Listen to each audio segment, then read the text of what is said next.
Warga Rumah 3 Ambon dihebohkan dengan penemuan sesosok mayat berjenis kelamin laki-laki di pondasi pilar Jembatan Merah Putih. Pantauan tribunambon.com di lokasi tampak mayat dengan pakaian berwarna hitam tergeletak dengan posisi telungkup.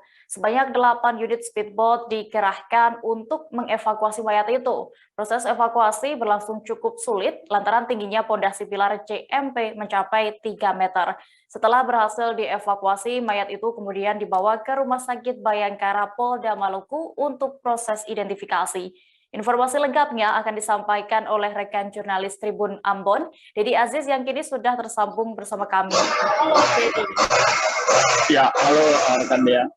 Ya, jadi bisa Anda informasikan lebih detailnya bagaimana kronologi penemuan mayat ini? Ya, baik. Terima kasih rekan Dea.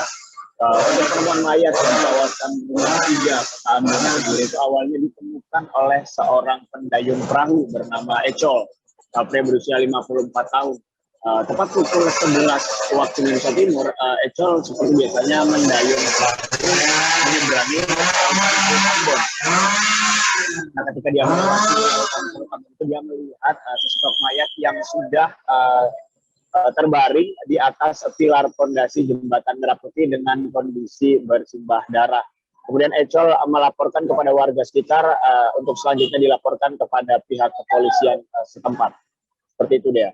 Ya, lalu apa kendala selama proses evakuasi mayat ini?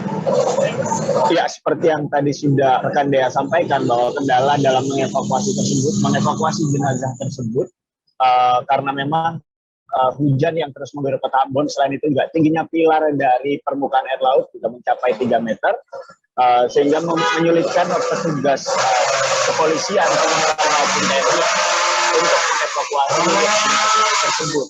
Ditambah lagi memang gelombang air laut yang tidak dapat diprediksi membuat petugas kesulitan dalam mengevakuasi mayat tersebut. Iya. Begitu Apakah rekan ya.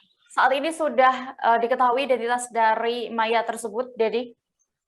Ya, terkait identitas dari mayat tersebut, baru saja kami mendapatkan informasi bahwa mayat tersebut berhasil diidentifikasi. Mayat berjenis kelamin laki-laki tersebut adalah seorang pemuda berusia 20 tahun bernama Firman atau yang biasa disebut dipanggil disapa Latole di kawasan rumahnya di kawasan Waiheru Ambon. Seperti itu, Dea. Iya, lalu setelah ini kasus penemuan mayat ini, langkah apa yang diambil pihak kepolisian? Ya, terkait informasi terakhir yang kami himpun, saat ini kepolisian telah berhasil meringkus 2 pelaku pembunuhan dari kasus penemuan mayat tersebut. Nah, ternyata penemuan mayat ini merupakan kasus pembunuhan yang dilakukan oleh sahabat korban sendiri. 1 hari sebelum ditemukannya mayat korban, menurut keterangan ibunda korban izin untuk bermain bersama temannya. Mereka menenggak minuman keras di atas Jembatan Merah Putih, lalu kemudian terjadi cekcok antara Firman, si korban, dan 2 orang temannya. Lalu kemudian karena dibawa pengaruh minuman keras, kedua temannya ini melemparkan Firman dari atas Jembatan Merah Putih, sehingga Firman terjatuh dan terbentur kepada pondasi pilar Jembatan Merah Putih. Seperti itu, Dea. Ya, baik, terima kasih rekan Dedi Aziz melaporkan dari Ambon. Selamat kembali bertugas.